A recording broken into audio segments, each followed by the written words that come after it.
Po mga kabarya at welcome again dito sa channel natin All Coins PH1611.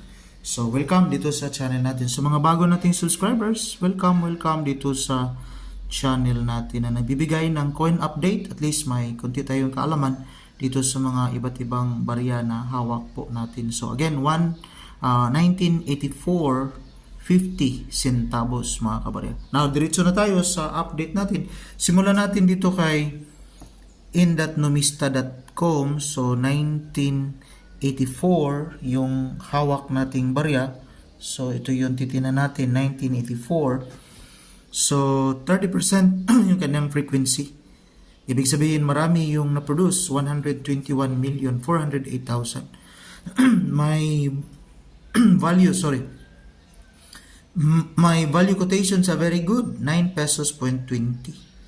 Fine, 9 pesos point 20. Very fine, 28. Extra fine, 35. Almost uncirculated, 61. So, yung good, walang quality. So, ito yung value appraisal. So, depende na rin sa seller, pag may hawak siyang barya, magkano yung kanyang selling value. Pero, depende na rin kung may buyer sa ganong klaseng selling value. So, at least may agreement yung seller at saka buyer. So, depende na rin yun mga kabarya.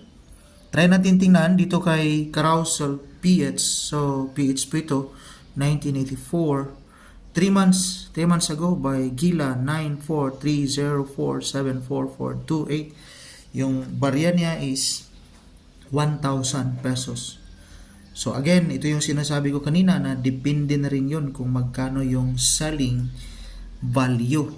Hindi naman natin i-judge yung mga seller kasi yun yung kanilang selling value. So again, depende na rin yun kung makahanap siya ng buyer sa ganitong klaseng barya na hawak niya.